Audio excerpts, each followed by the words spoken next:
Today we're gonna be doing a Spooks, a point-and-click horror game from a game dev that I really enjoyed with the last few games that they played. So this is the first time I'm actually playing this particular series, because the studio, the developing team behind this also did the Blasphemous games, and those are by far my favorite games. So I did play through one episode just to get a feel of it. I probably should add that as a tag. Let me see.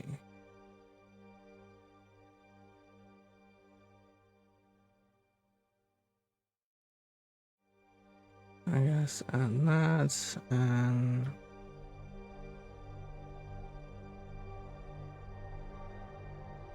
let me see.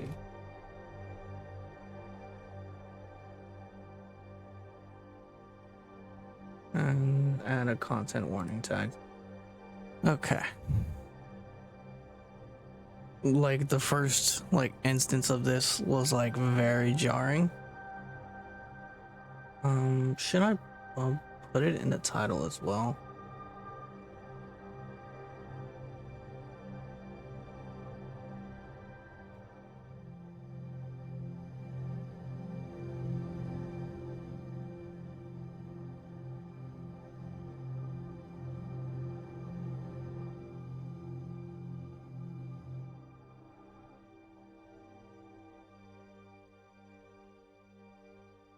There we go.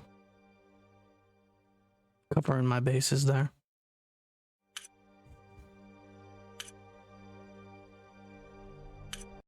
Okay.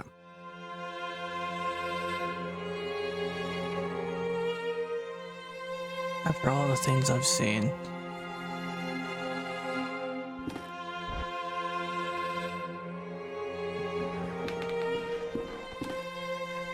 after all the things I've done, I cannot escape the course my life has taken. Now I'm beyond redemption.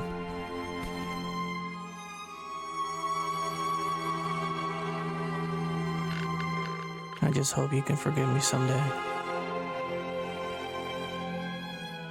Sincerely yours, Anthony Beechworth. Beechworth.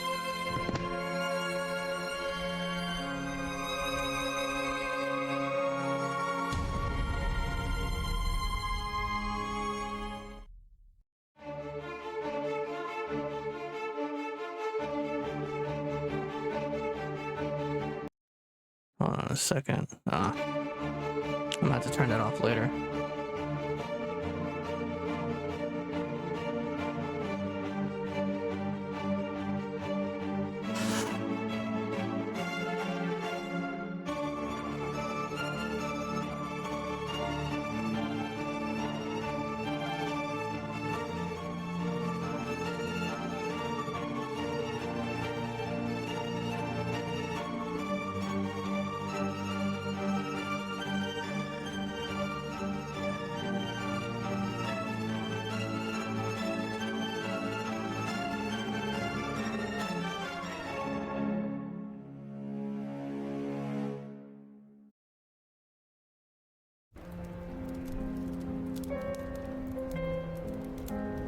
October 1891.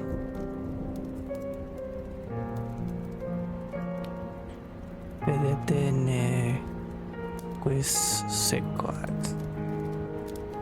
That was all my childhood friend Anthony Beechworth had written in his letter. It had been many years since I had heard that sentence.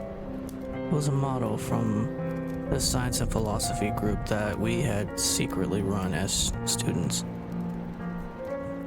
back when we were in that secluded boarding school in Scotland.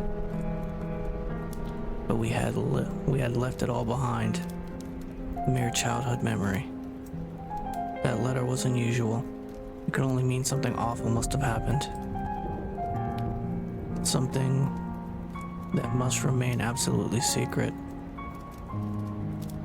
I had to find out what was going on. Without delay, I took the first morning train to Sussex and made my way to the address on the letter.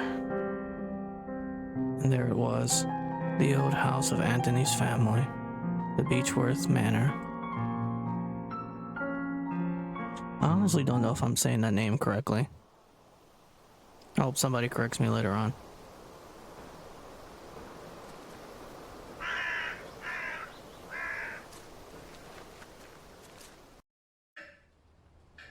This is strange. Everything is silent, as if there was no one living here. I'm worried about Anthony. I have to find him. Okay, now we're in the game. I wonder... Nope, I still have to do that. A note on the table.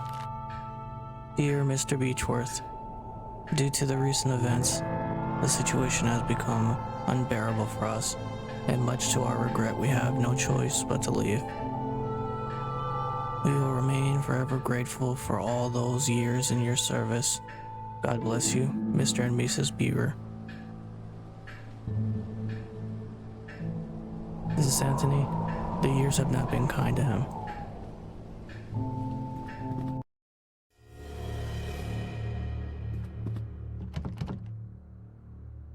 The door is stuck. It won't open.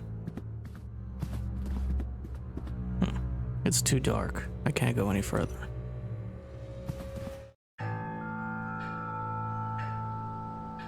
Grandfather clock. Is it? It is the only sound around here.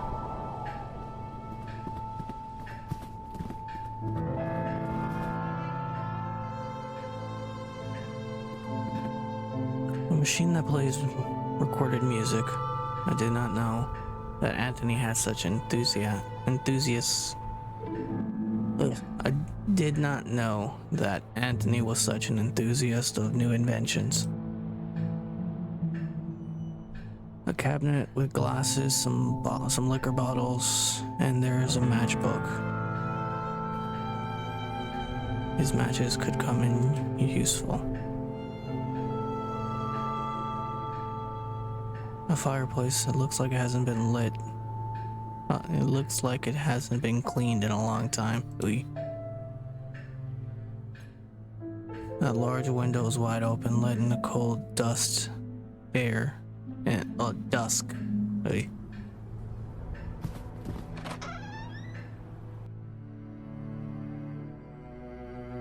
A seascape. There's a small boat struggling against roaring waves.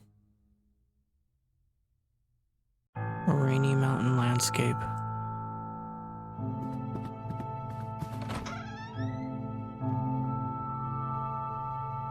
A kitchen stove and a cleaning cloth.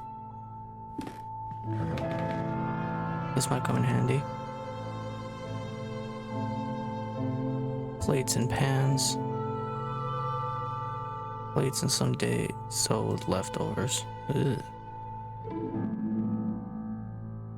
A variety of herbs and ingredients.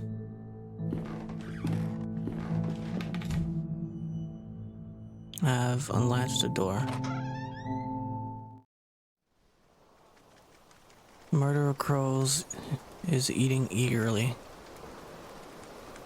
There are so many birds that I can't see its prey from here.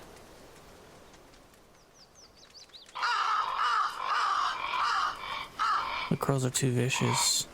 Getting close could be dangerous. Okay.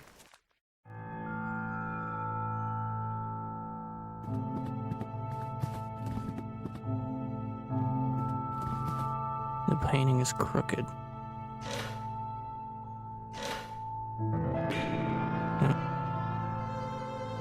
An old rosary. A cord of beads with a solid wooden crucifix. Ugh. The painting depicts a deep, dark forest.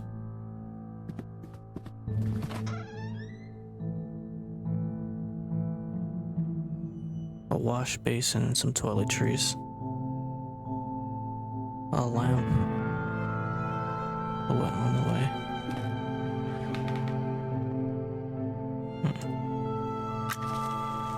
Okay. March 5th, 1891. Master Anthony has made us get rid of all our religious objects. What is going on with him? Luckily, I found a place to hide my rosary. I cannot pray every night without it. Master Anthony has been complaining about Alfie. What would a simple cat do to him? He ordered us to keep him out of the house at all times. Still, I can't let the poor thing starve. He is a clever cat. Every time I open the window, he knows food is waiting for him. Anyway, I'm worried about Master Anthony. He is growing more and more unlike himself every day. December 15th. Master Anthony is spending whole days locked inside his office. He wants us to leave him food at the door. He barely eats anything. I'm really worried about him.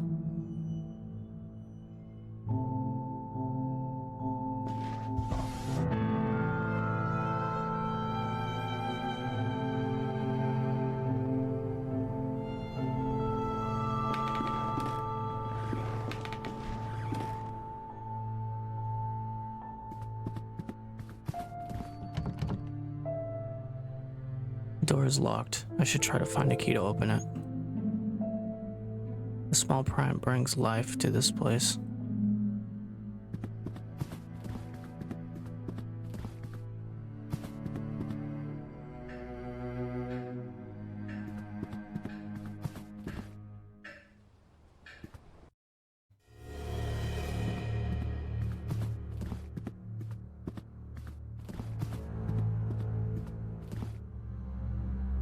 The doorway has been boarded up.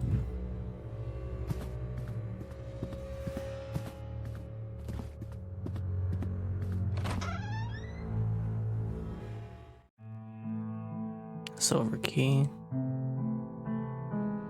A double bed. From the accumulated dust, I would guess it has not been slept in a very long time.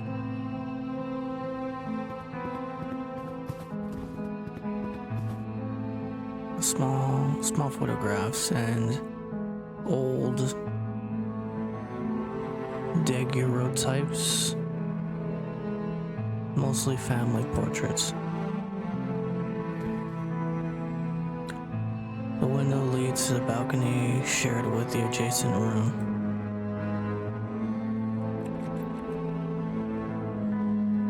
You can't open the latch, it's stuck. Perhaps I could do so using a small tool. Okay. A gentleman with a serious and inquisitive face. The fireplace is black with soot.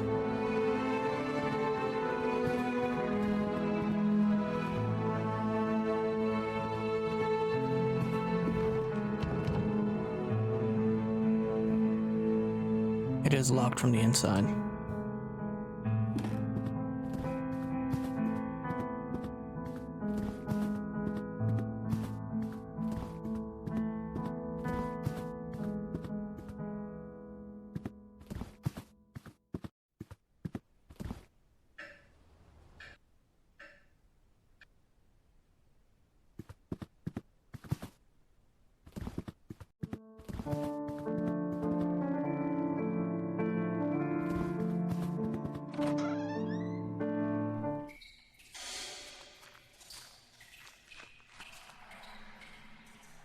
I think this is a slate disc record. The sleeve reads Carnival of Venice.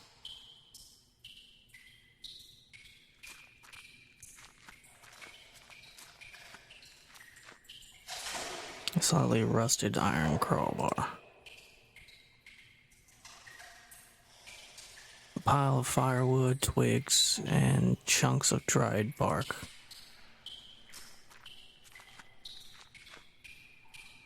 The boiler looks like it has been out of use for a long time. A I cannot see anything interesting enough to justify prying it open. Okay.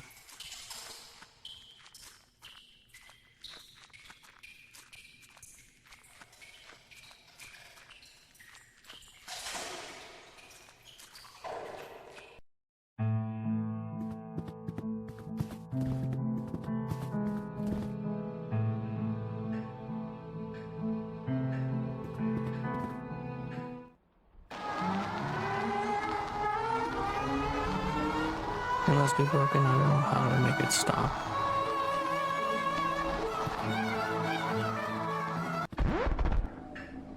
The music has abruptly stopped. No.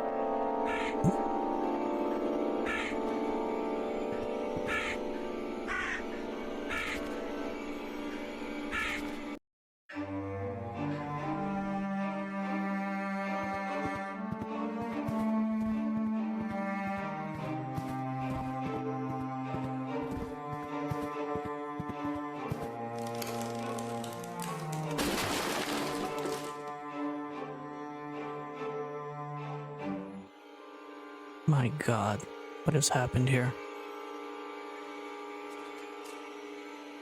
The lifeless body of a woman. It has been here for a few days. Looks like she's clutching a note in her hands. I am writing what will surely be my final thoughts, my last lines, my last breath.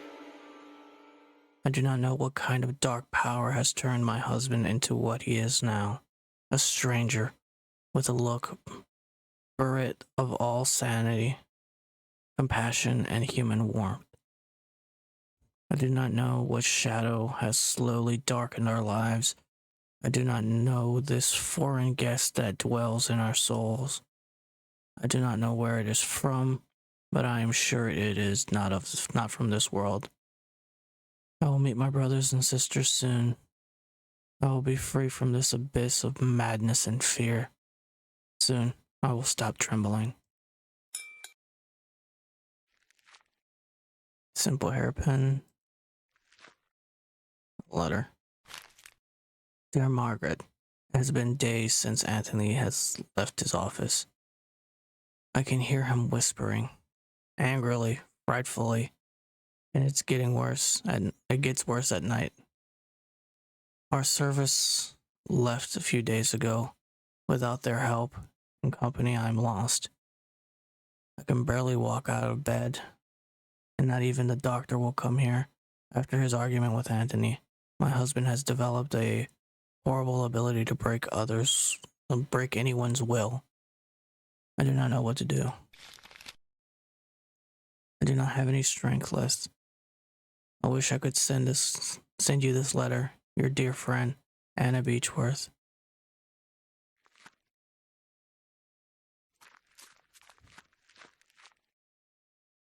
A letter in feeble handwriting. I can't go on. All is lost. A diary page. I cannot stand their stares. They watch me. They judge me. They despise me. I know they think I am not worthy of this family. But who are they? But dust and bones. A memory. Leave me. I do not need you. Leave me alone. Old wheelchair. Nothing interesting in this drawer. Okay.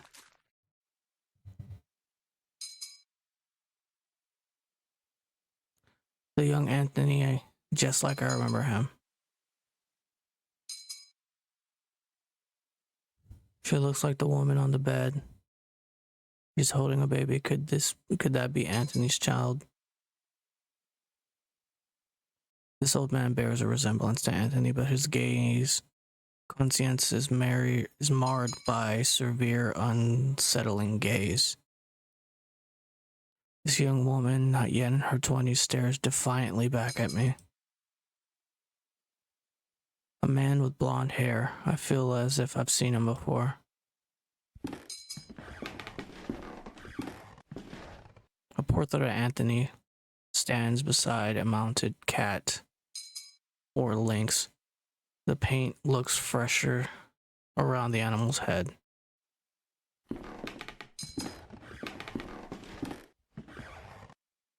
There's a big raven perched outside the window, tapping on the glass with its beak.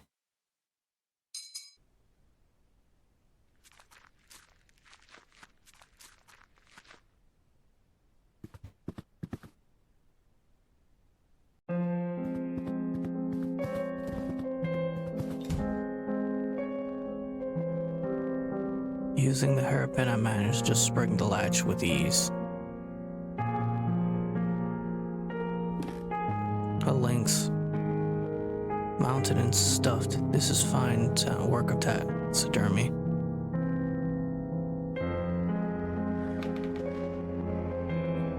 A few press cuttings into the wall.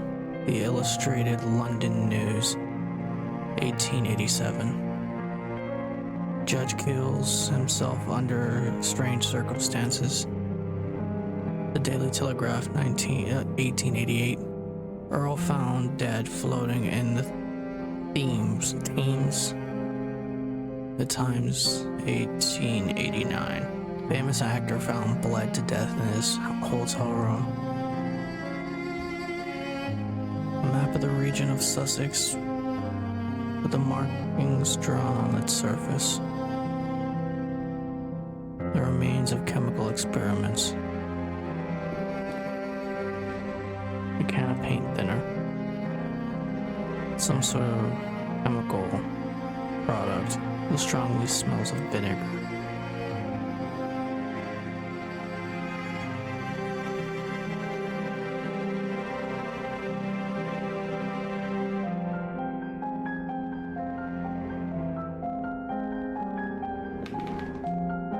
The common hand are in good condition.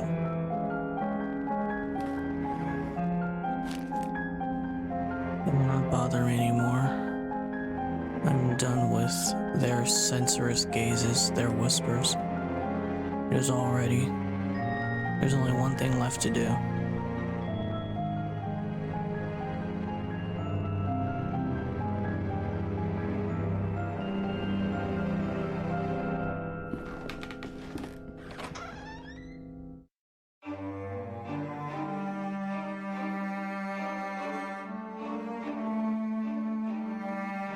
At the top of the ladder, there is a trapdoor with a key, reinforced with gold.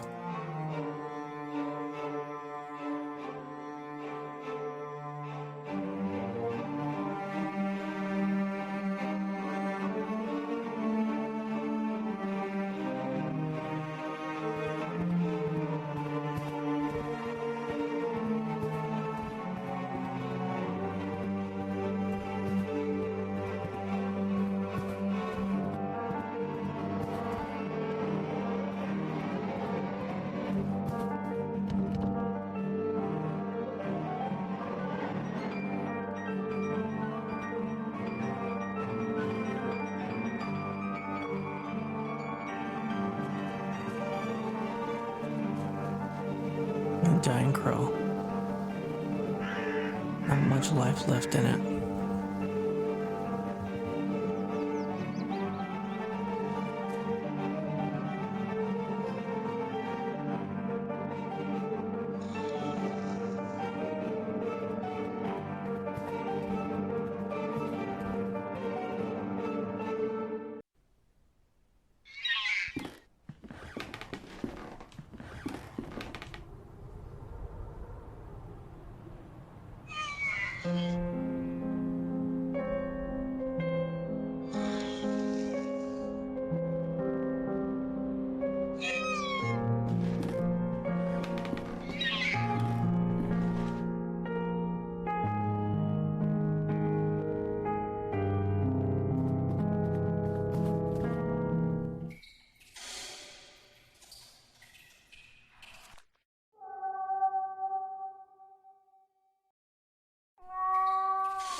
The cat seems to be behind this wall.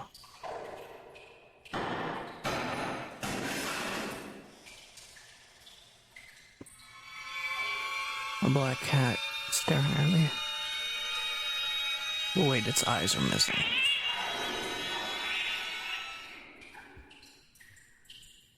Good lord, it almost ripped my eyes out. It has run away into the dark.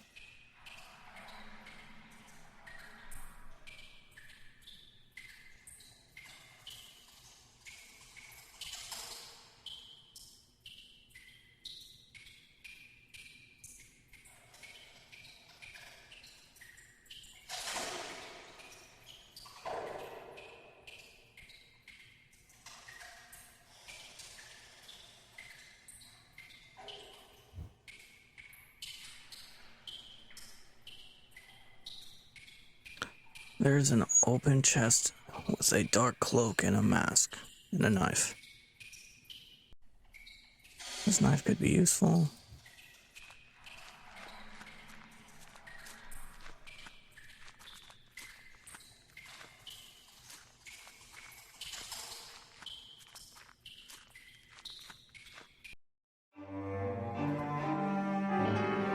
Where did the crow go? There's a tiny hole in the wall.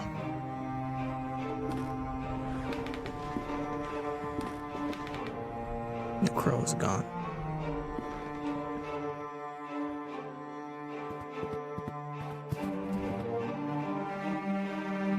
No, they're all gone.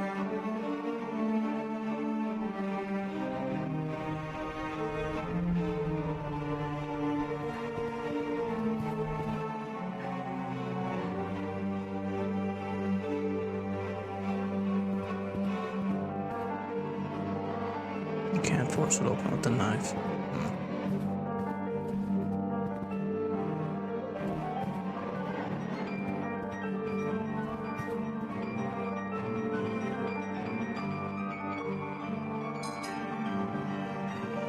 That would just smear the fresh paint. Okay.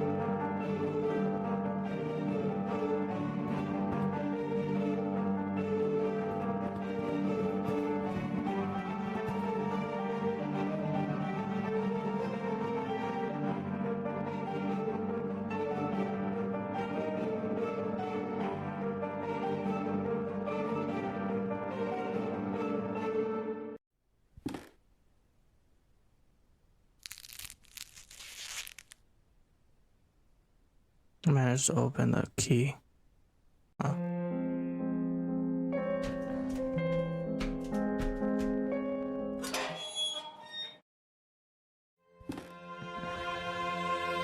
Oh God, no. Anthony, no.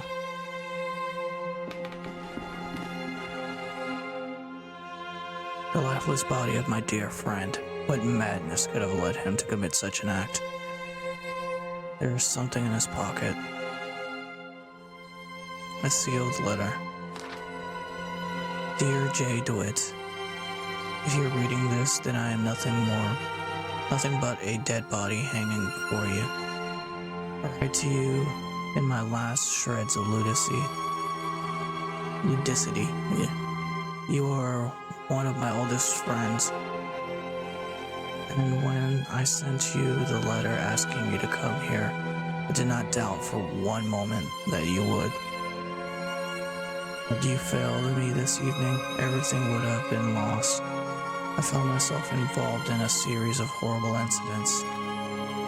For reasons beyond my comprehension and sanity, I had become a total stranger to myself and my closest relatives, capable of the most indescribable and atrocious acts. I cannot give you any more details at this time. I must ask you to go immediately back to the boarding school where we made that pact, where we all swore on our honor that sentence that would protect us. This letter must not reach anyone else, so it is imperative that you destroy it immediately. The lives of the rest of the group, and yours too, are in great danger. Do not delay. We are waiting for you. Oh, they are already waiting for you. Seeing is believing, DeWitt. Do not forget that. As always, your loyal friend, Anthony Beechworth.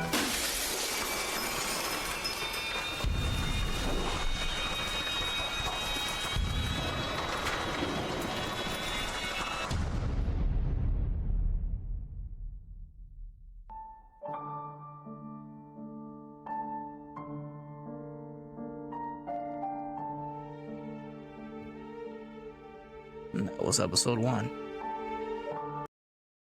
Now, before I continue on, where are you? There.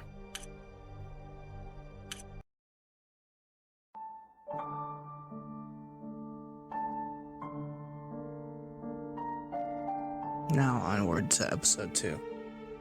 Now from here on out, I have no idea what I'm doing.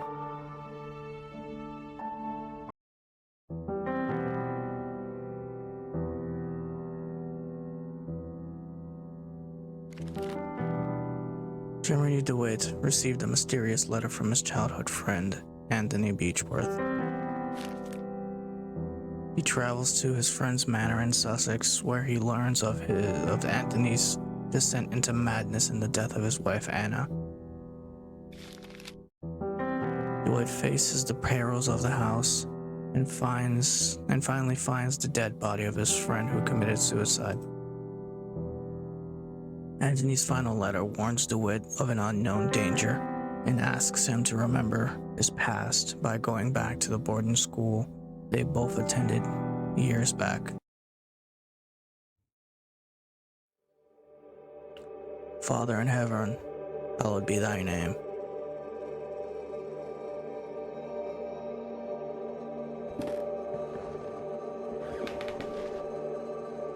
Thy kingdom come, thy will be done, in earth as it is in heaven.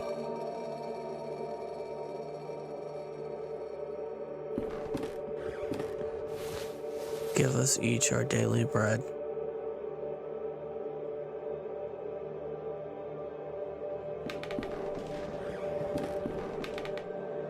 Forgive us our sins, for we ourselves forgive our debtors. And lead us not unto temptation. Deliver us from evil. Amen.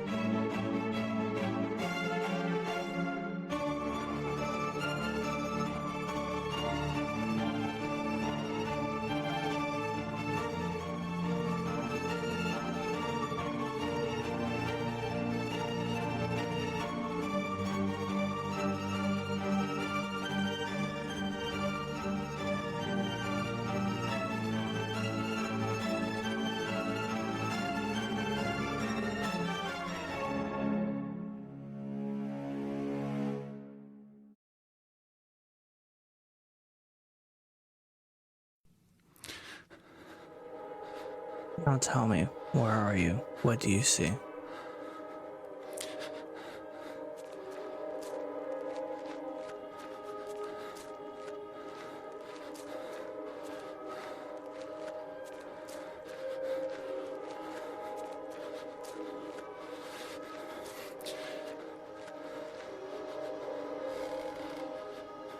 Who is it? Is it Anthony? Answer me.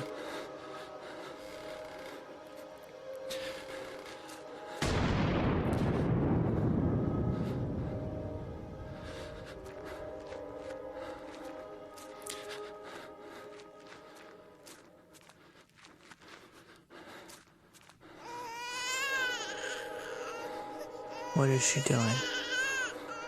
Get close to her. Get close to Anna.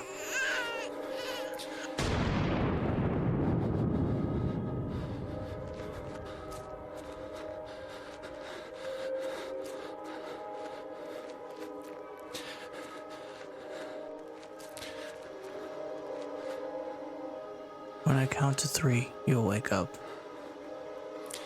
1, 2.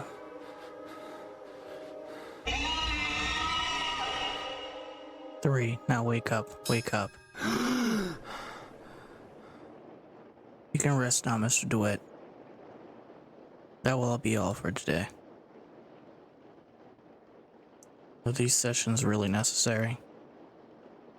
I'm confident that this is the best course of treatment for your symptoms. Now, did you ever see him again? I saw it. What did you see? Can you describe it?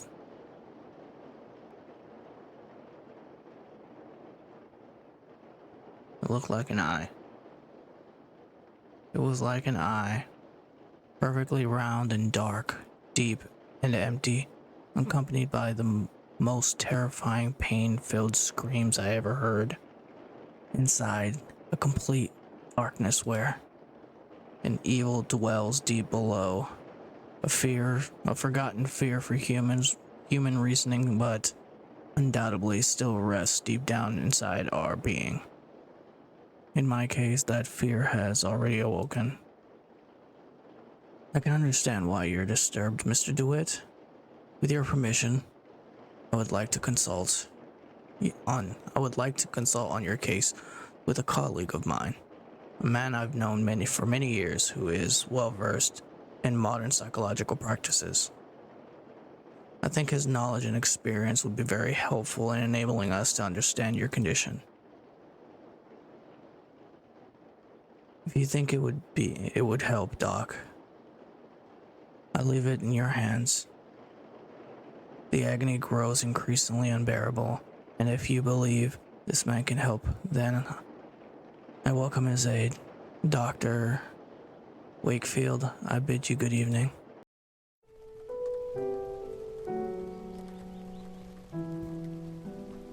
Anthony, my friend, what really happened to you? How could you have let your wife Anna die so awfully? These doubts consume my soul. I hardly remember the days we spent together as schoolmates. I confess that beyond your endearing friendship, I can recall little of those years. Were your words a result of an increasing loss of sanity? In your letter, you wrote that someone awaits me. A warning to ward me from a genuine danger, or merely the ravings of a brilliant mind addled with insanity. Something stirs uneasily within my heart. I will not rest easily again until I go back to that boarding school and find out what secrets may lie within. Farewell, Mr. and Mrs. Beechworth. Rest now in peace.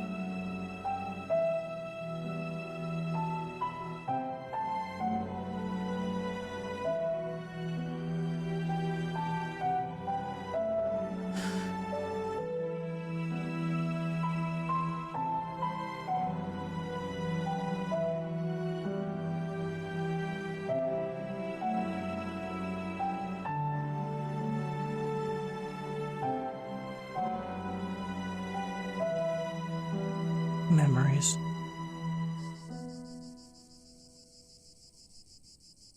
An old and quite damaged mailbox. There's a postcard inside the mailbox. Dear Matthew, it has been several months and still I haven't heard no news from you. My brothers insist that you have abandoned me, but I am sure you remain true. I know that you would never do that to me, for I know your heart and the honesty of your eyes. I got this address from a hospital in London and pray that it reaches you safely. If that is the case, I want you to know that I will always wait for you. Forever yours, Juliet Holloway.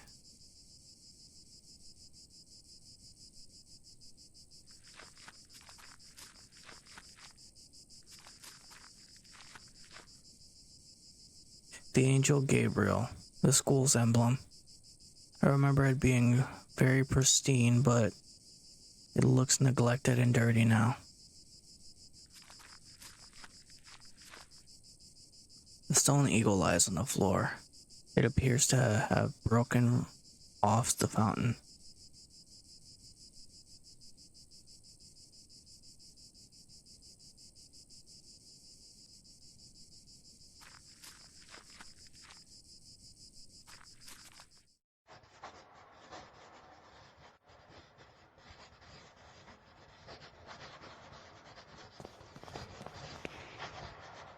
Pardon, excuse me, sister. Good evening, sister. Good evening. I am Mother Elizabeth. What brings you here, Mr. DeWitt? I'm a former student of this boarding school. As you can see, Mr. DeWitt, this stopped being an academic institution a long time ago, and is now exclusively dedicated to prayer and well-being, and the well-being of the patients under our care. I see. Even so, may I please speak to Mr. DeWitt? I am afraid that we are too busy to start wasting time talking about past issues. In addition, there is little to say.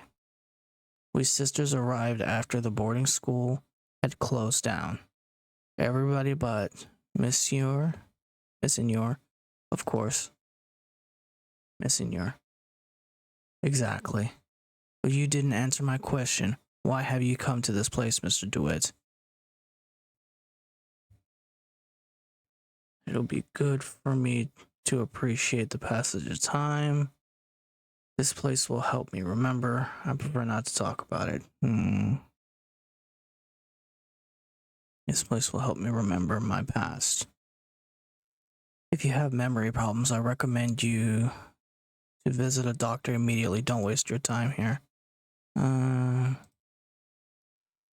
guess it would be a good idea to visit this place again to perceive the passage of time. Perceive the passage of time? What are you talking about? To be honest, I prefer not to talk about it. I couldn't tell you why this place is important to me, but it is. A lot. Well, I appreciate your honesty, Mr. DeWitt. I'll allow you to stay around. I hope I won't regret my decision. Don't worry, Mother. Thank you.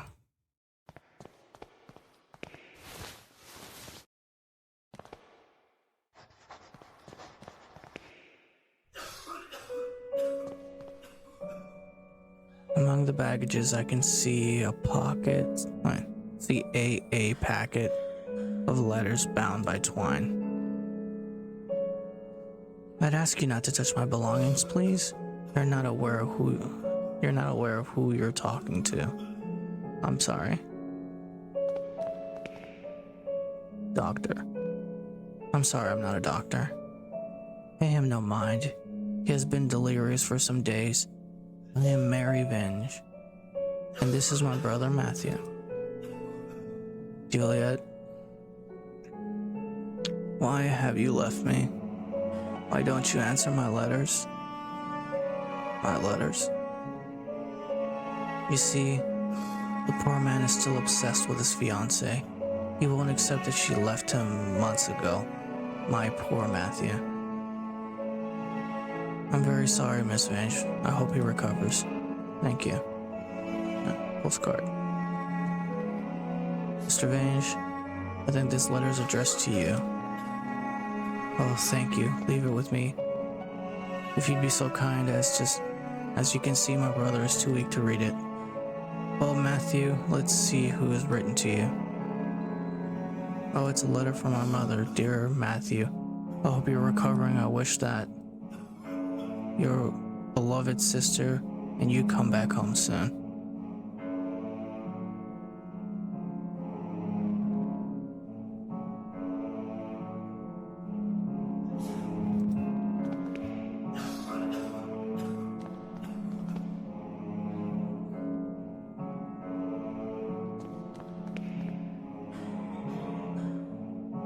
My letters, all my letters. I wrote to Dear Julia, you never posted them, but why, Mary? Why would you do such a thing? How could you be so cruel? I had to do it, Matthew.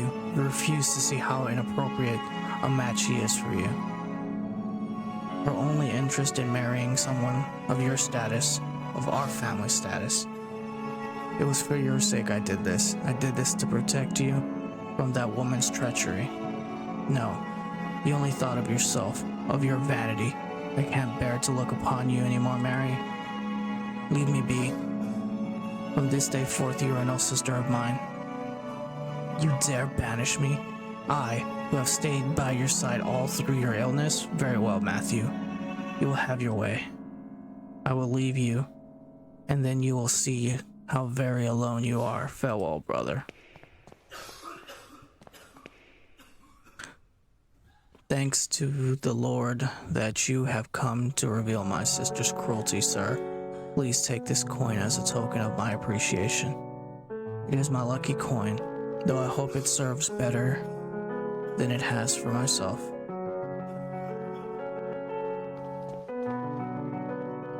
Where are you? It seems there's still hope to bring my fiancé back. A magazine entitled Weird Tales. Are you alright, madam? There was a rhythmic sound like breathing. What do you mean? It was last night. I felt an increasing pressure on my temples. Something dry and rough like tree bark brushed against my leg, and I saw something on the wall. Like a growing shadow. I lit a lamp and there was nothing there. I'm sure it was just a nightmare, madam.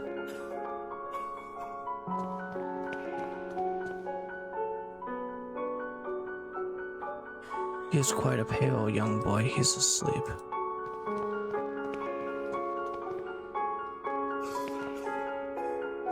Please, someone. Kitty. I'm sorry you cannot be here. Is there some way I could help? Don't worry about it, sir. The Lord looks after each and every one of our patients. He will provide you with all the help you need. If you wish, you can pray there next to the statue of Our Lady.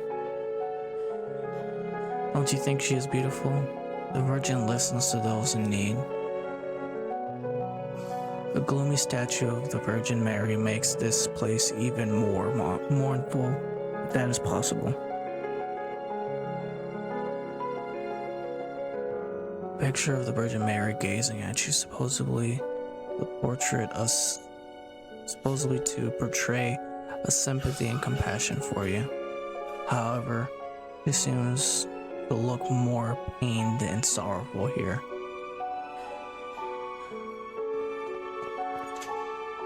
The door is locked.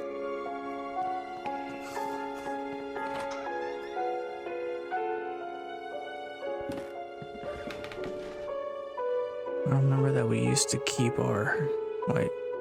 keep here some textbooks. Now there's a music box.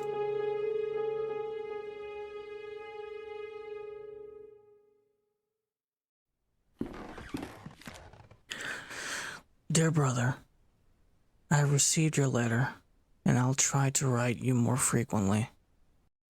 I hope you are studying a lot and feel comfortable there. We miss you a lot. When are you coming back? Father is in bed with a fever, and I do not feel very well. I'm on medication. Today is my birthday and I'm feeling blue. It is a quiet and boring Sunday at the village.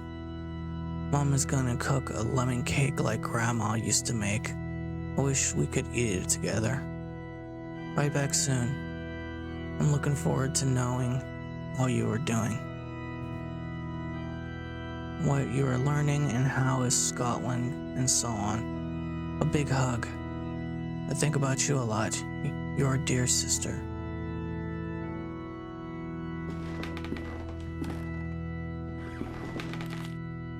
January 15th, 1876. Father Ernest seemed unusually troubled today. Several times he paused abruptly in the middle of a lecture for no reason. Even during his favorite class, theology. January 18th. Today, Father Ernest was very irritable. Collins made a comment and was expelled from class for it. Even DeWitt was admonished just for reading a philosophy book. I hope Father Ernest doesn't turn his ire towards me. My father will be disappointed if I fail to get good marks. January 21st. It was very disconcerting to see Father Ernest entering class, so pale and sweaty. In the middle of his lecture, he stumbled, dazed, and had to sit. January 22nd. Father Eugene taught our theology class today, even though he doesn't know the subject matter as well as Father Ernest. When we asked him what happened to Father Ernest, Father Eugene told us that he had taken ill. What worries me now is that Father Eugene is also starting to look unwell. February 20th. It has been a month since we last saw Father Ernest. We are told that he is still sick, but if he is so ill, then why hasn't a physician come to treat him? My studies are flagged by having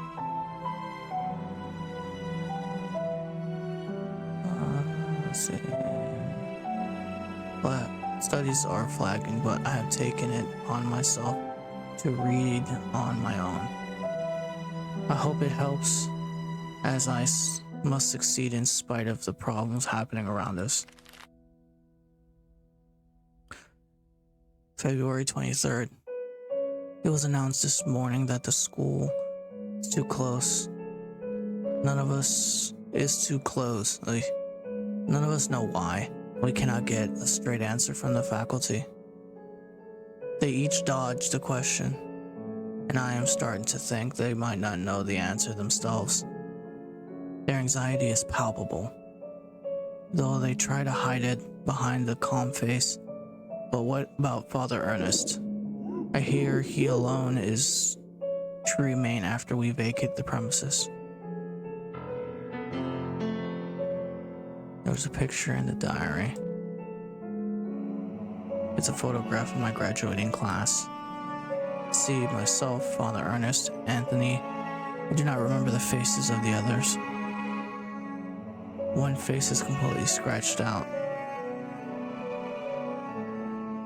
There's an odd sentence on the whiteboard. In death there is hope. In death there is life. One must seek its true nature to understand the nothing. It looks like it has been there for years, as the chalk has faded in some places. The books on the shelves are old and musty. Theology is a dominant subject.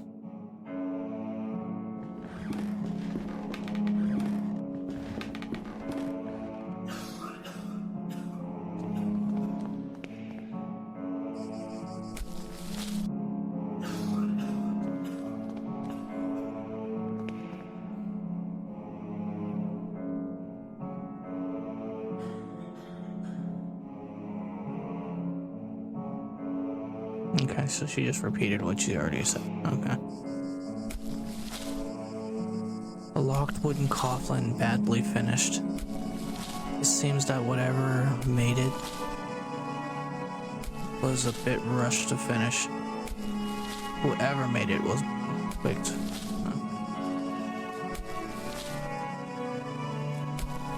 Good evening. I hope you're right, and this turns out to be indeed a good evening. My name is DeWitt.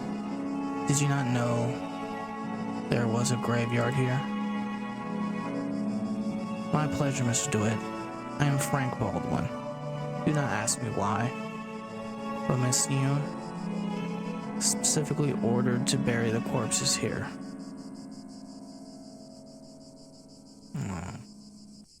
Why? I didn't understand.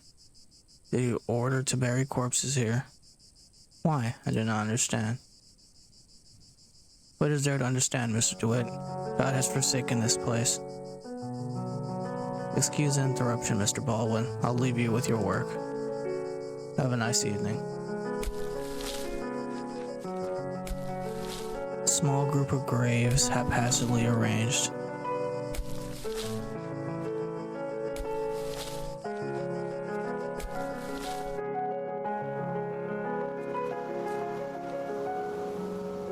A piece of old fishnet.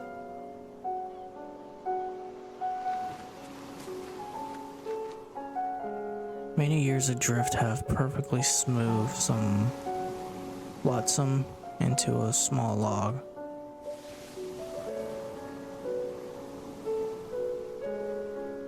The Lost Pilgrim, a sea shack older students at the school used to climb. Somewhere up there are my initials.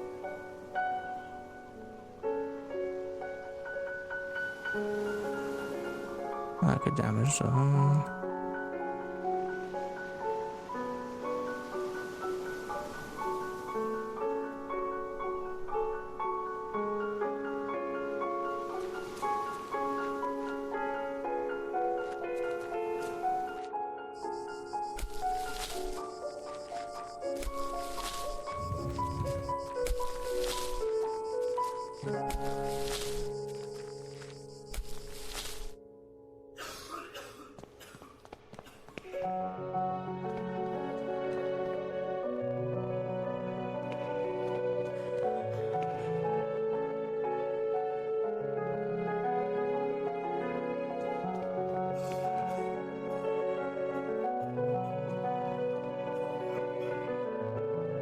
Picture of Saint Calumas of Camellus de Leti,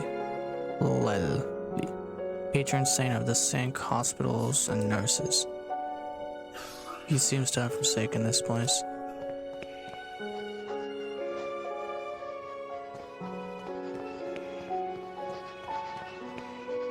Mr. Dwight, you're not allowed to get in there.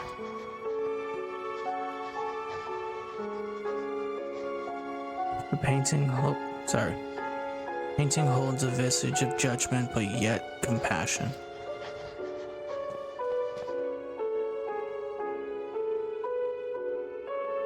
A dusty old tapestry of the Virgin Mary with baby Jesus in her arms.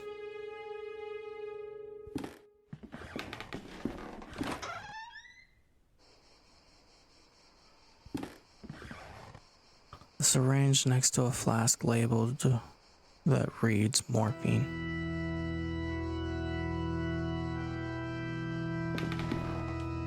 Good evening, sister. Sister? All this suffering, all these tears, all our prayers, unanswered. What do you mean, sister? All these signs, all these years entrusted to the Lord, praying, looking for a sign, for something that can give me strength. Every day I hear them cry, pray, scream, and die. And what for? Where are you, Lord? Why don't you answer me?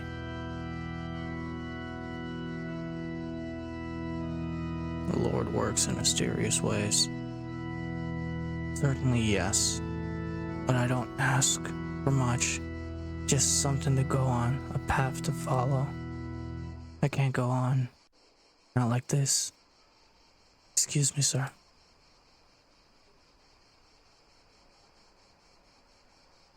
The upper shelf of the antique cupboard, a well-worn Bible and rosary bead gathered dust.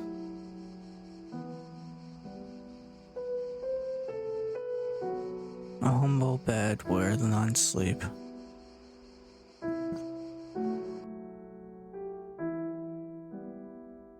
A worn-out and faded tapestry of Jesus Christ.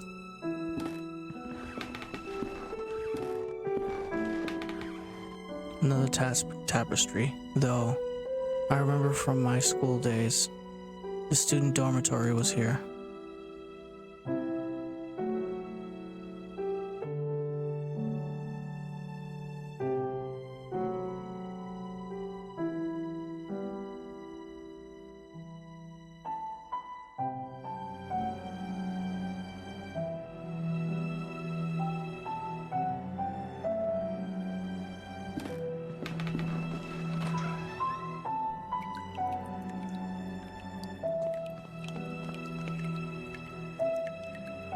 There was a puddle in the shower. In the shower bowl. There's something shining under the grate, but I can't see it properly.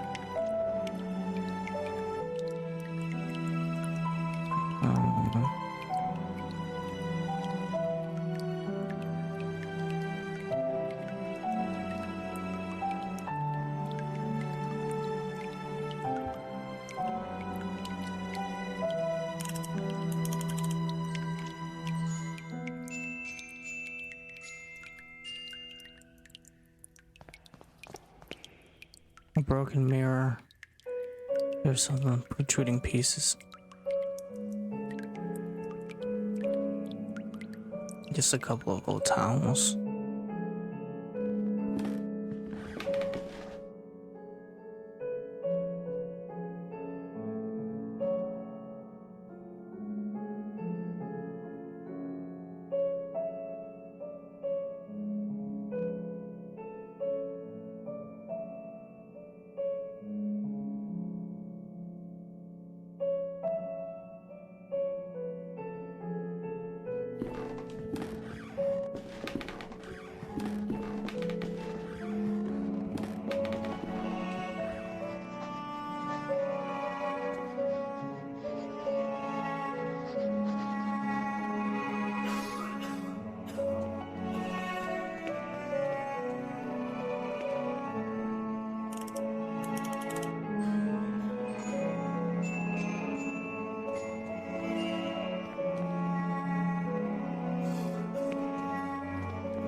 Yep.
Mission Monsieur, I guess, I don't know how to pronounce that, instructed me to take him as a caretaker. Many of the sisters find him a bit strange, but he performs his work well. Complains little. Did you say I'm just gonna say M. You say M already lived here when this venue was still a boarding school? Indeed. He still was a priest and professor before he became M and started leading this place. Do you care for the patients? Of course, Mr. DeWitt. We tend both the physical and spiritual needs of our care. Mother Elizabeth, Mr. Baldwin told me lately a lot of patients are dying. What is happening? That of the Lord has taken many of those unfortunate souls. Could I talk to Em? I'm afraid that's impossible.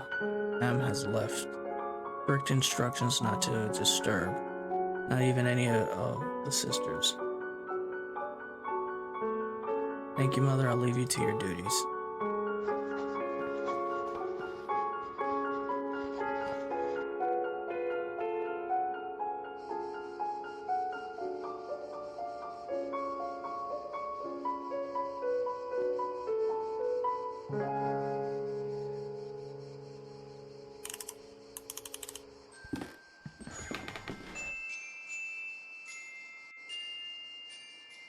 Oh, what a beautiful melody.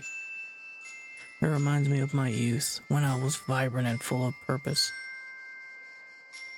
I knew my path then. Oh, may God bless you. For you have given me the sign I was looking for.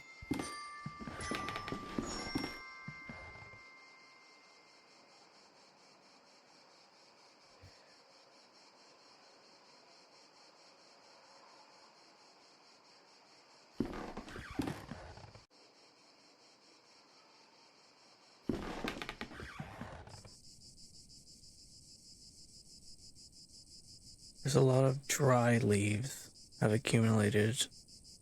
See by just blocking us.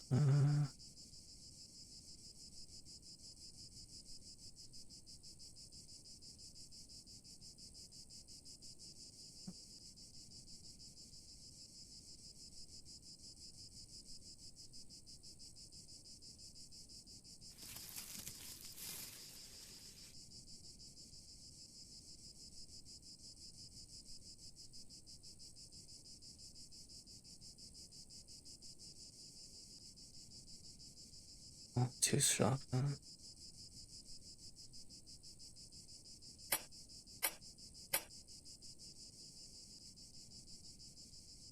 I've blunted the sharp edges of the pipe. Now I need not fear getting cut. Now there's nothing impeding. Okay.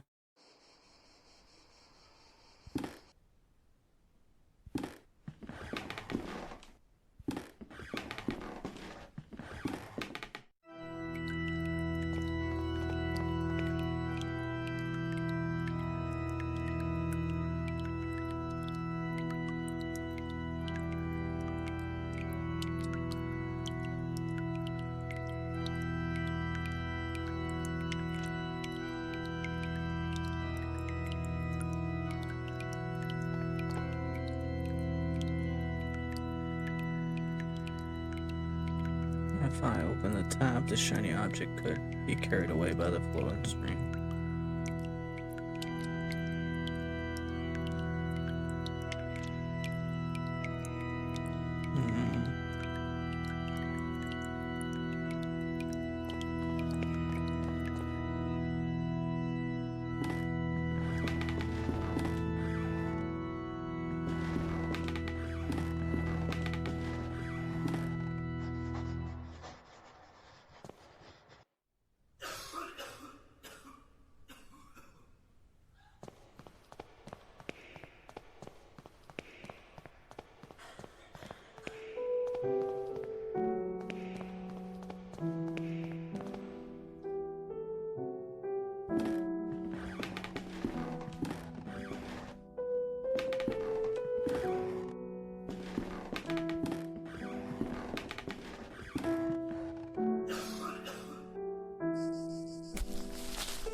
Nun's habit in walking stiff.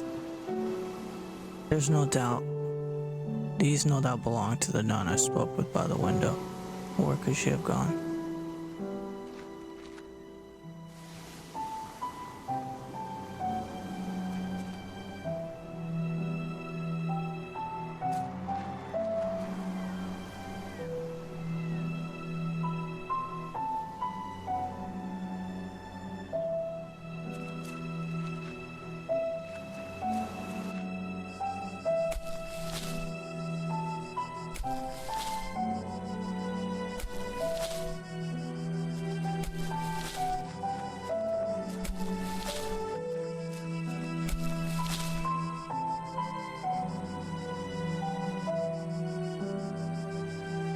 Who is the M, Mr. Baldwin?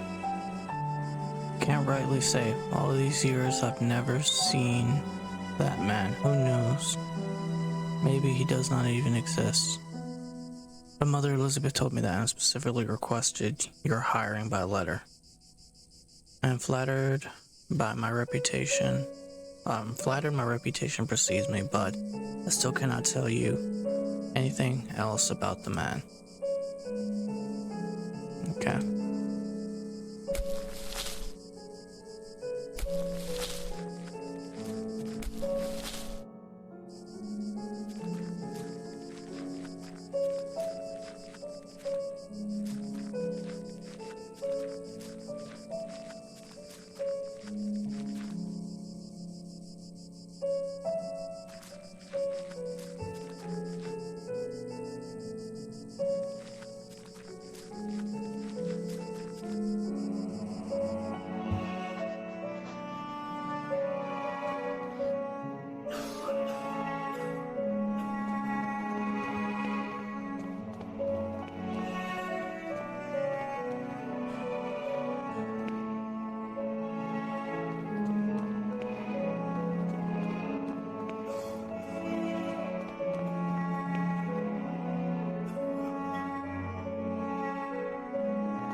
What if I play the music box by the ocean?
From this vantage point, I can see the roof of the Aberdeens, but beyond the corpse of trees.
The natural, the net will catch anything going down the pipes.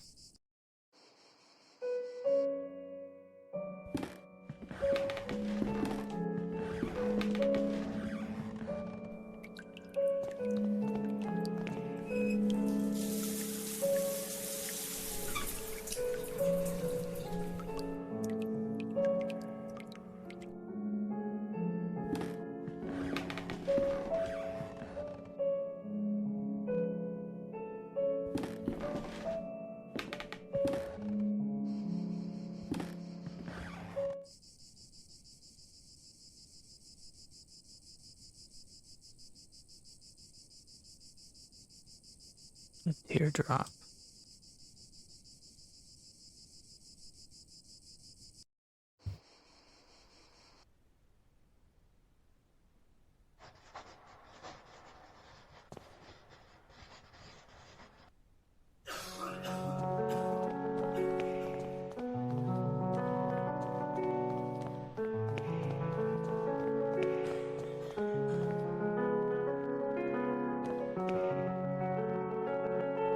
I place the glass teardrop in a hollow of the Virgin Mary's cheek.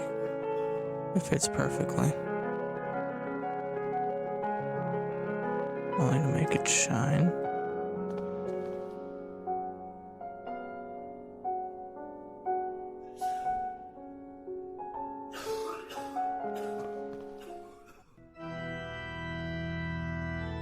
Oh, our mother is crying. Oh Lord, what does it mean? What have I done? What have we done? What have we done? Oy.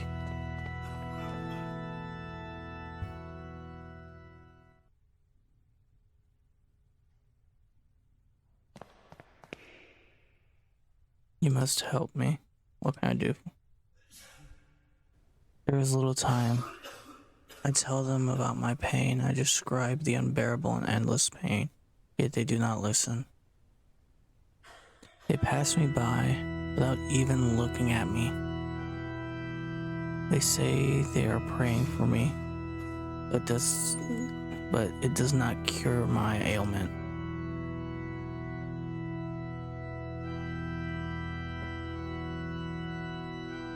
I know, but I beseech you, will you save me from horrible torture?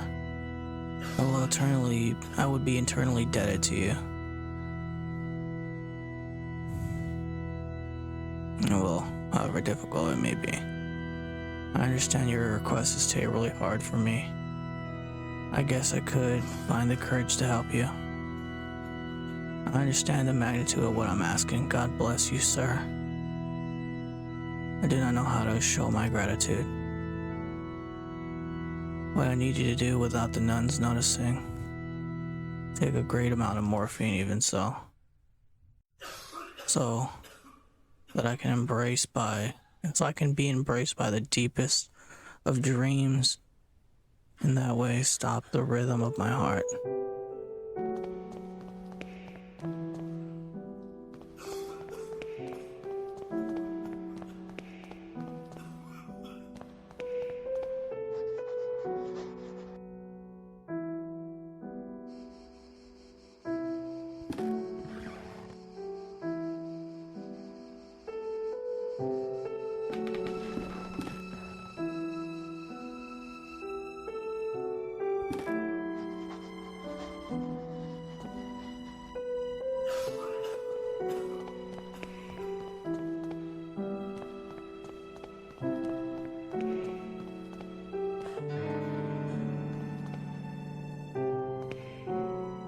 There's a note left on the bed. Baldwin lies, Baldwin lies.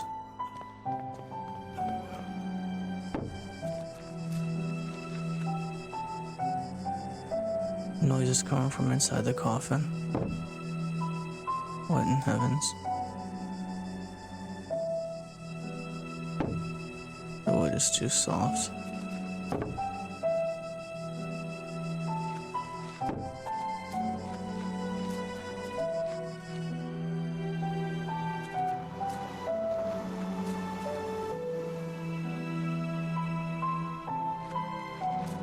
was hoping I'd be able to pick up the stick.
Nice,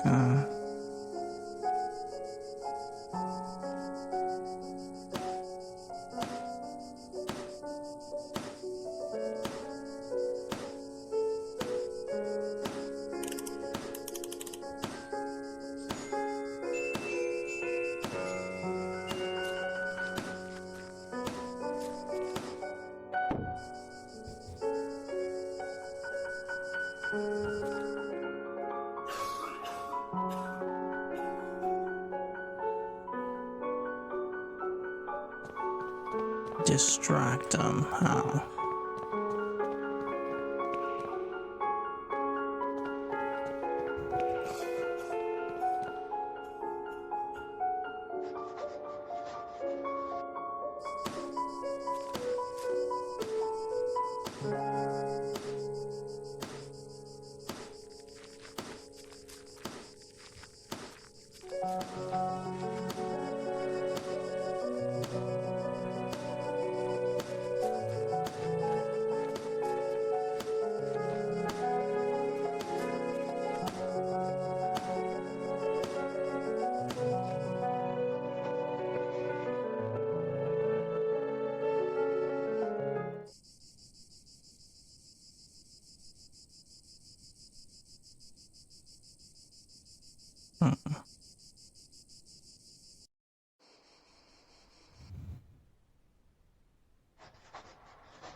don't know what else to do.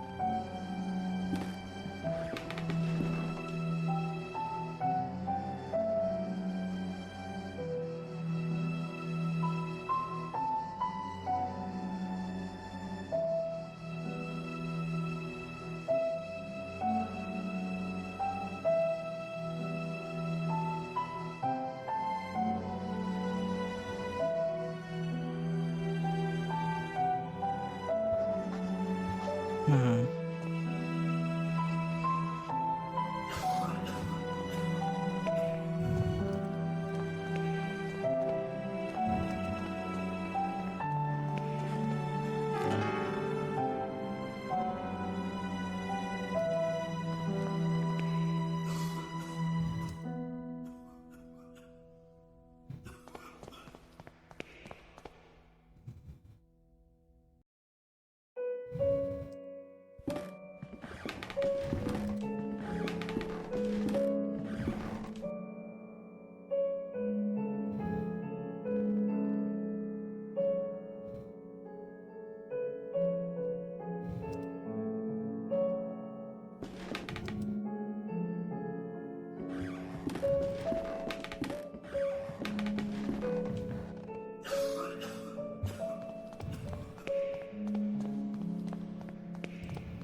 Hmm.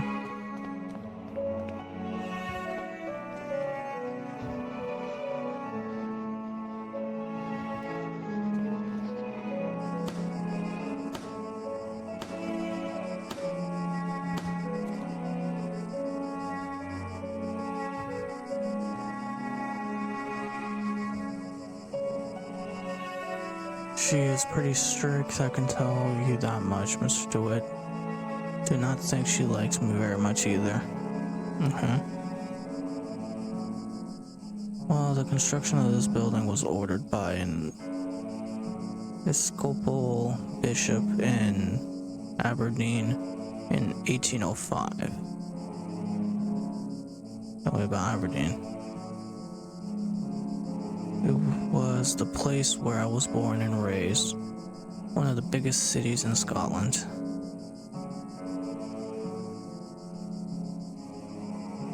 Log.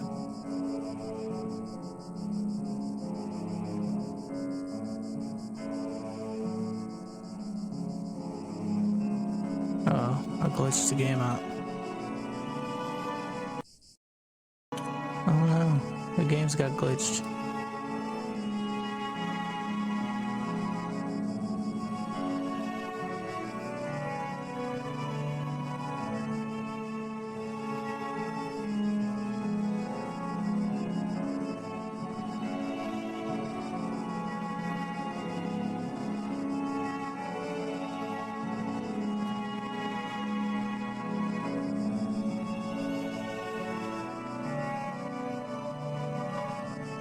Alright, I think that's what I needed. Tool. Just tool.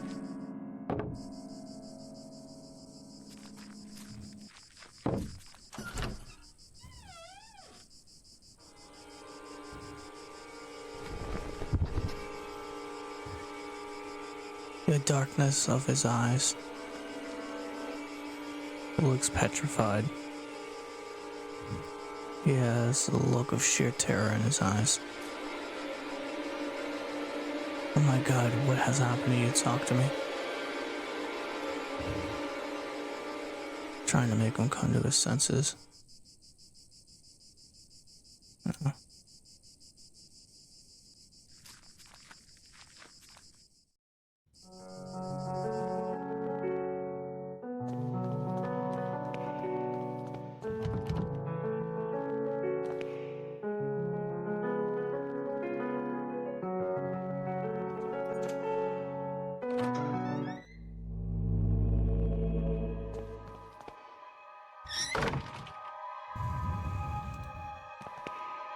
Don't look into his eyes.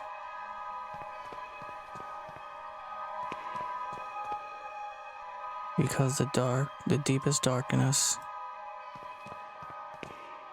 dwells in his eyes.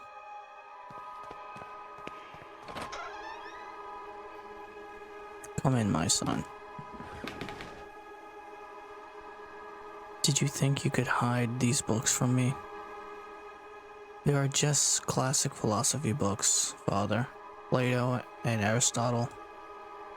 Silence. Instruments of falsehood, you mean? Fallacies. Coming from the snake.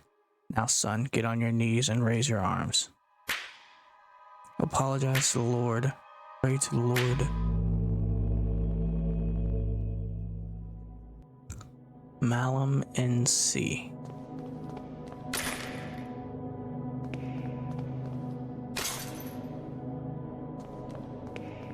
Eyes of the bird.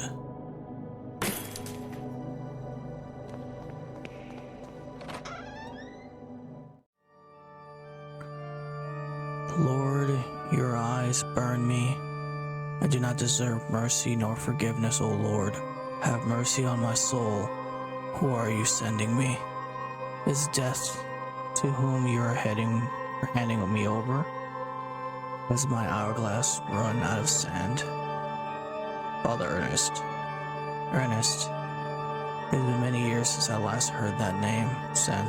Oh, I see. Father, I am here to be able to remember. You have to help me. I'm begging you. Please, entries, petitions, praying, torment, exemption. Pastimes bring us just misfortune and pain. Father Ernest, I was one of your students. One of my old students, you say. It's only the Lord who teaches us. We all must follow his ordinance and disciplines. Get closer, son, right next to me.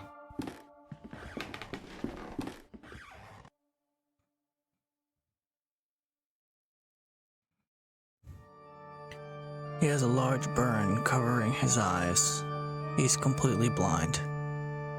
Despite his decrepitude, extreme thinness, and paleness, I still recognize Father Ernest.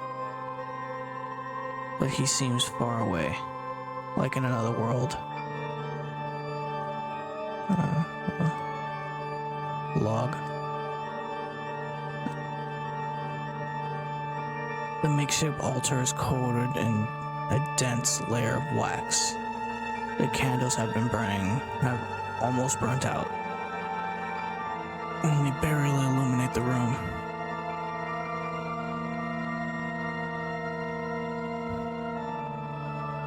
A creepy image of Christ crucified inexplicably.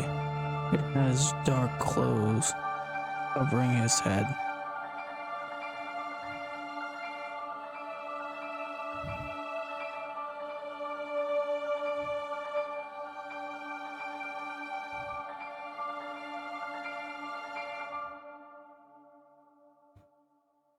Glory be to the Father, the Son, and the Holy Spirit, as it was in the beginning, is now, and ever shall be. Now, my son, tell the Lord which one of his voice, the sharp sword, the wise quill, or the delicate petal.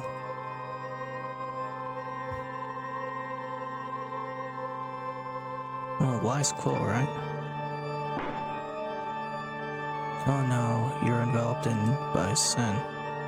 Now, my son, tell the Lord which one of the holy paths, the wise virtue, the endless blame, or the blessed penance.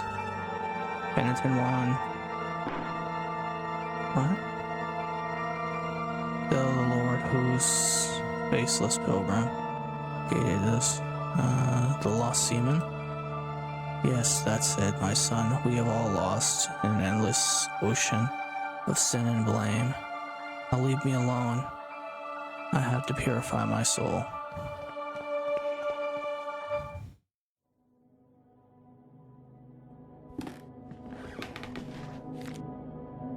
Dear God in heaven, I feel you. Your light is in my eyes. I will burn them for you.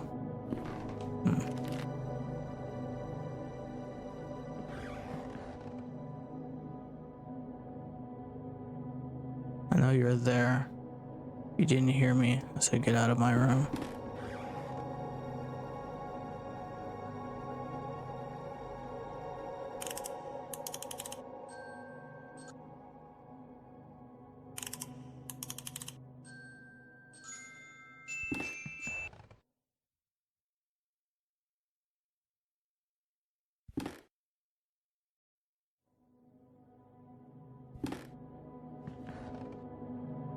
Okay, so I have a razor now.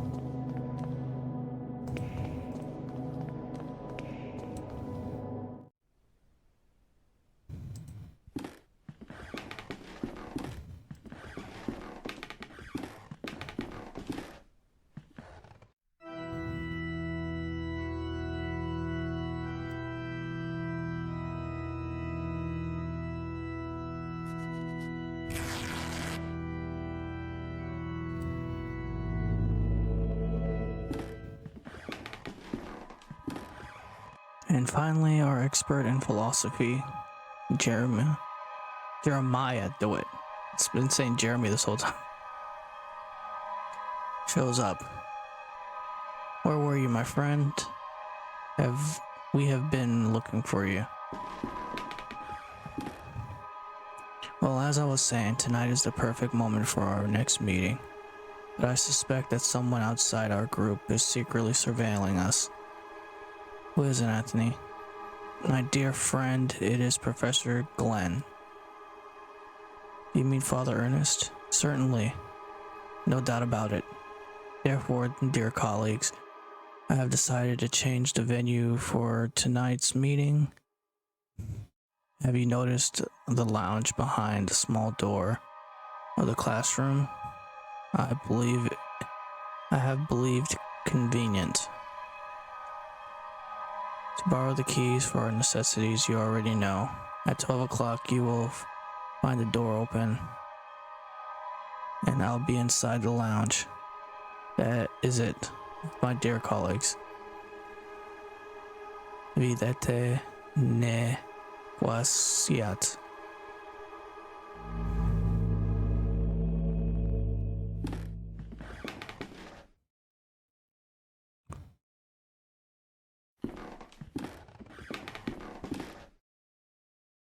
The walls are complete in disarray. I could probably punch through it if I tried.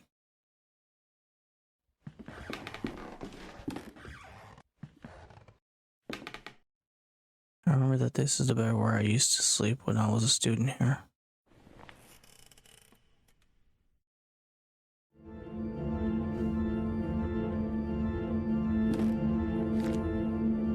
Mr. Rabbit was jumping through the forest in a warm spring afternoon.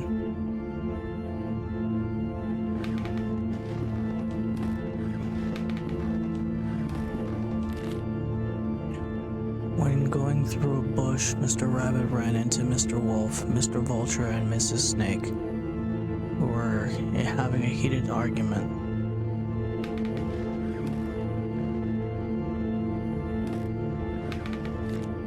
Mr. Rabbit, curious, asked them, "Dearest, why are you arguing in this beautiful and cheerful spring afternoon?"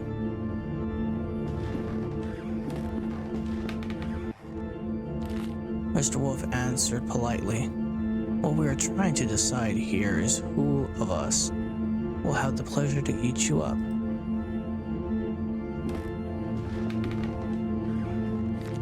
Mr. Rabbit, really scared, said, "But I do not want to be eaten. I want to live."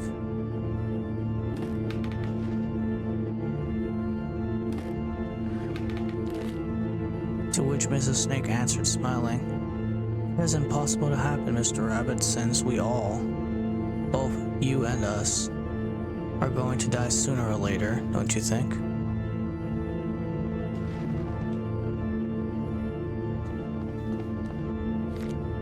Mr. Vulture added, "Mrs. Snake is right. We should stick to the issue at hand." It is getting late, and as you see, we did not agree. Do you want to help us decide, Mr. Rabbit? Who would you suggest as the one to eat you?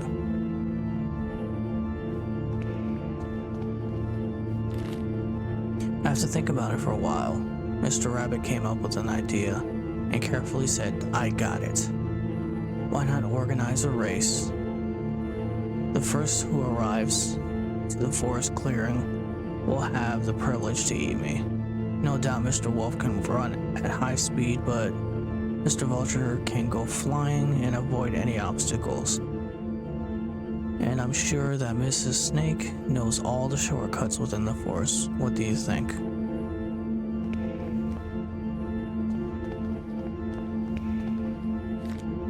The three predators agreed that it was fair, so they started the race. It quickly disappeared.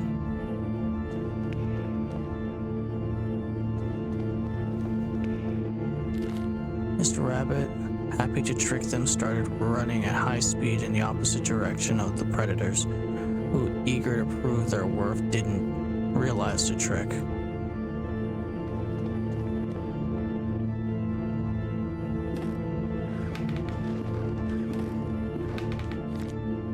Mr. Rabbit was far away from there, and finally felt safe, happy and proud of his cunning. But suddenly there was a loud bang. The earth shook. Frightened birds flew, and everything went dark. The end.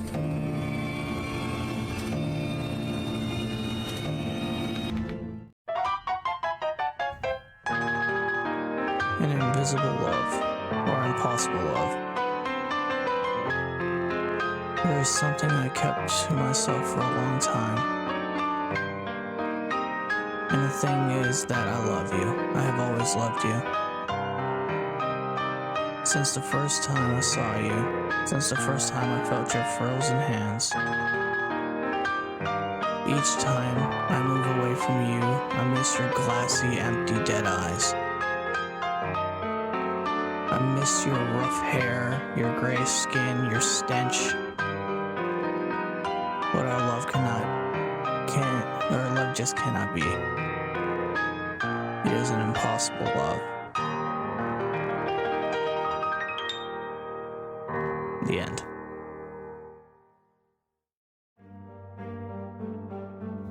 No, not again. How long have I been sleeping? What was that all about? In the nightmare I found a place in my memories. Dusty mirror.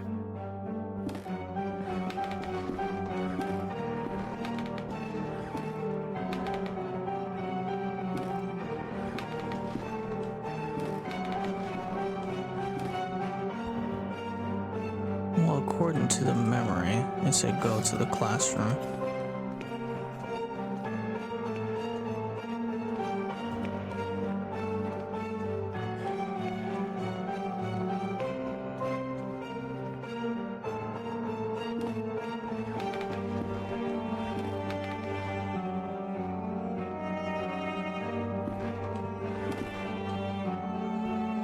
There's a trapdoor I saw in my nightmare.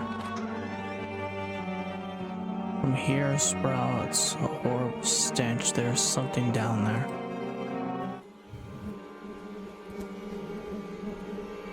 Did you see? It was there, just in front of me. That thing was just screaming. He shakes uncontrollably, his body racked with pain. And there is only one way to end his suffering.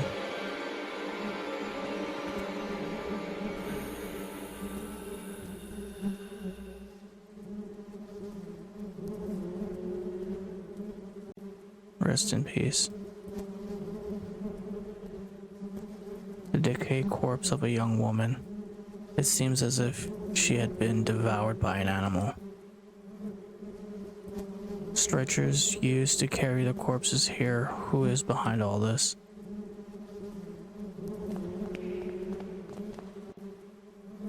He must have been dead for at least a week, still bearing expression of horror.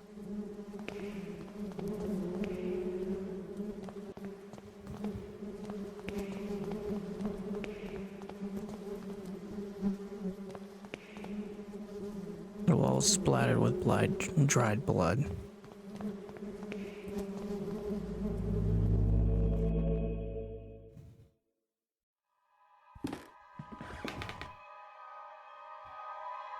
Punctual as always, DeWitt.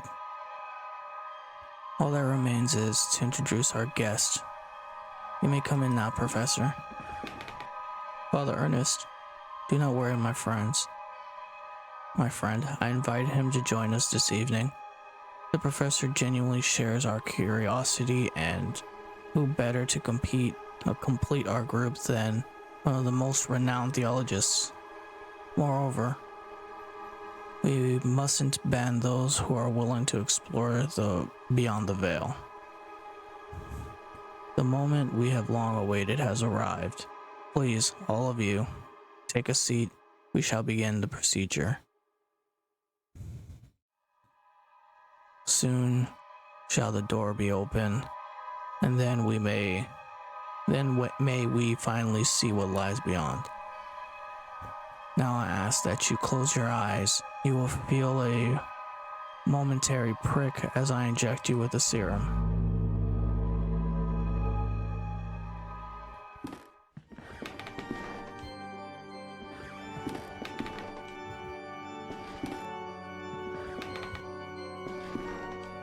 Even after all these years, I have not forgotten your voice. You are the fourth witness. I remember now what happened. What is that we saw? The eye of the bird. Molums in sea. What happened to us? What is it that we witnessed? You must tell me. You must make me understand what my mind cannot fathom. It was our curiosity that damned us. We opened that which should not be opened. In doing so, we shorn the veil that separated our worlds from his. In seeking vision, we were ourselves seen by the eye of the bird. It remembers us. It looks for us. It calls us from its dark nest. From the abominable lair. All these years I have attempted to return to it, but I have no strength left. Those poor wretched creatures are too fragile. They lack the sight to return. Not one of them has. Only us, the four witnesses. Where are the other two? Where are they? They disappeared as you did. I haven't heard from any of you. But I was seized by curiosity. It obscended with my faith and deprived me of my sanity. O Lord, forgive me, for I have sinned. Nothing remains. All that is left is surrender. Surrender to him. Gravely have we sinned, and now our only absolution is to burn in the flames.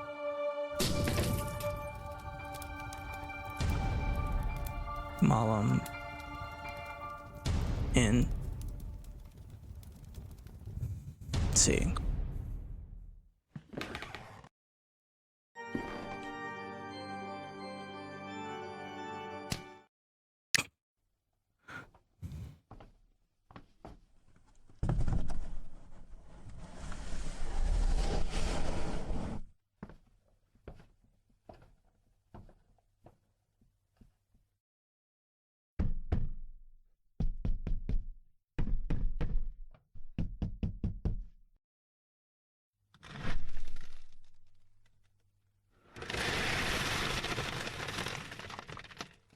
Oh shit, we're being buried.